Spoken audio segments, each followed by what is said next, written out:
TPCC chief Mahesh Goud ఒక మాట మాట్లాడినారు. సో మాజీ ఎమ్మెల్సీ కవిత గురించి ఇది కూడా ఎప్పుడు ఒక స్ట్రీమ్ లైన్లో హాట్ టాపిక్గానే ఉంటుంది.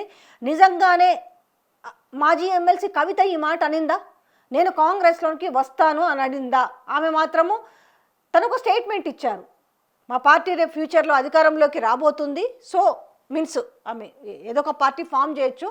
సో చాలా మంచి భవిష్యత్తు కనిపిస్తుంది, అవసరమైతే మీరే రండి, మీకు జాతీయ స్థాయిలో ఒక మంచి పదవి ఇస్తాము అని మీకు ఆమె ఆఫర్ ఇవ్వడం జరిగింది. బట్ మీరేం చెప్తున్నారు? కవిత కాంగ్రెస్లోకి వస్తానంటే నేనే వద్దనని చెప్పారంటే ఇందులో ఎవరు నిజం చెప్తున్నారు, ఇంతకీ ఎవరు అబద్ధం చెప్తున్నారు అనే క్లారిటీ ఇందులో ఎవరు మాట నమ్మాలి? మాజీ ఎమ్మెల్సీ ప్రజలు ఎవరు మాట నమ్మాలి? అగైన్ క్వశ్చన్ అడిగితే కూడా ఆమె 100% కాంగ్రెస్ పార్టీలోకి వస్తాను అని అనిందనేసి ఇక్కడ నేను ఒక క్లారిటీ ఇస్తున్నాడు. కానీ ఎప్పుడు ఇది కవిత కాంగ్రెస్ పార్టీలో చేరిన ప్రతిపాదన ఏఐసిసిలో వచ్చినప్పుడు నేను వ్యతిరేకించినాను. ఇదే వార్త కరెక్ట్గా ఎప్పుడు చెప్పింది? 3 రోజుల క్రితం వచ్చింది. కవిత మా పార్టీలో చేరుతా అంటుంది, నేను వద్దని వ్యతిరేకిస్తున్నా, మా పార్టీలో ఆమె కంటే ఎంతోమంది సమర్థవంతమైన నాయకులు ఉన్నారని ఈయన చెప్పిండు. దీనికి గాను తను ఒక కౌంటర్ ఇచ్చింది.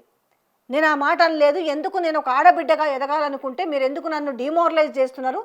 మేము ఇప్పుడు చాలా మంచిగా ఉంది, మా రాజకీయ భవిష్యత్తు చాలా అద్భుతంగా కనిపిస్తుంది, మేమే లీడ్లోకి వస్తామేమో, మేమే ఫామ్లోకి వస్తామేమో, నీకే నేను పదవిస్తాను అని చెప్పింది. ఇదే ప్రశ్న మళ్ళీ ఆయన దగ్గర ప్రస్తావించినప్పుడు కాంగ్రెస్ పార్టీలోకి వస్తుందంటే నేనే వద్దని చెప్పిన ఆమె వస్తానంది. ఇది 100% నిజం అనేసి ఆమె కుండ బద్దలు కొట్టినట్టు చెప్తున్నాడు మహేష్ గౌడ్. అయితే ఇందులో మరి మహేష్ గౌడ్ మాటనే నమ్మొచ్చా? జనరల్గా మరి అంటే లేని మాటను కూడా మహేష్ గౌడ్ అనడు అనే చర్చ జరుగుతుంది. సో దీనిపై క్లారిటీ, ఇందులో ఎవరు నిజం ఎవరు అబద్ధం? కవిత వర్సెస్ మహేష్ గౌడ్.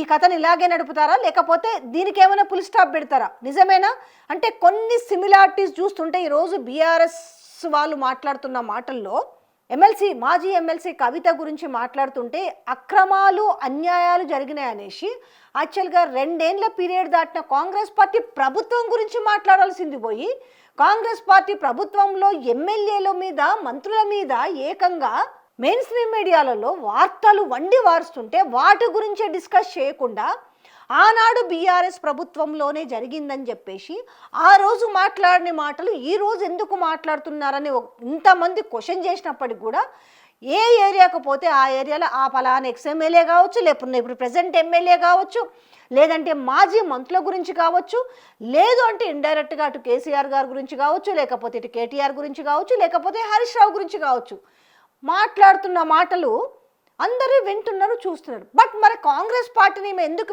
వ్యతిరేకిస్తలేదు అని చెప్పేసి ఇటు ప్రజలు అనుకుంటున్నారు, ఇటు బీఆర్ఎస్ లీడర్లు కూడా తెరపైకి తీసుకొచ్చారు. కానీ ఇవన్నీ చూస్తే, ఈ లింక్స్ అన్నీ చూస్తే మాత్రం ఇది నిజమేనా అన్నట్టుగా ఈరోజు మహేష్ గౌడ్ మాట్లాడుతున్న మాటలు నిజంగానే 100% నిజమా అనిపిస్తుంది. కాంగ్రెస్ పార్టీలోకి వస్తాను అనిందంటే దీని వెనుక నడుస్తున్న డ్రామానే ఈరోజు తెలంగాణ రాష్ట్రంలో ఇవాళ బీఆర్ఎస్ పార్టీని విమర్శిస్తున్నారు అనేదానికి తర్కాణము అనుకోవాలా. ఎందుకంటే సెట్ విచారణ నేపథ్యంలో జోగినపల్లి సంతోష్ గురించి కూడా ఈరోజు చేసిన వ్యాఖ్యలు కూడా ఉన్నాయి. ఆ రోజు గద్దర్ని రాకుండా చేసింది, ఉద్యమకారిని కలవకుండా అడ్డుకున్న దయ్యం ఎవరంటే ఇట్లా సంతోష్ రావు అని చెప్తున్న నేపథ్యంలో నిజంగా ఆ రోజు కూడా చేయొచ్చు. అగ్రెసివ్గా ఉన్న మనిషి, ధైర్యం ఉన్న మనిషి ఏ రోజైనా కూడా ఎదిరించవచ్చు. ఎందుకు రానివ్వరు, పలానా వ్యక్తి అక్కడ కూర్చుంటే ఎందుకు రానివ్వరు అనేసి ఈ రోజు ఎట్లయితే వచ్చి మీడియా ముందు ఈరోజు క్వశ్చన్స్ ఎట్లయితే రేజ్ చేస్తున్నారో ఆ రోజు కూడా గట్టిగా రేజ్ చేసి ఉండుంటే తిను చెప్తున్న డ్యామేజ్ మరి జరిగి ఉండేది కాదేమో.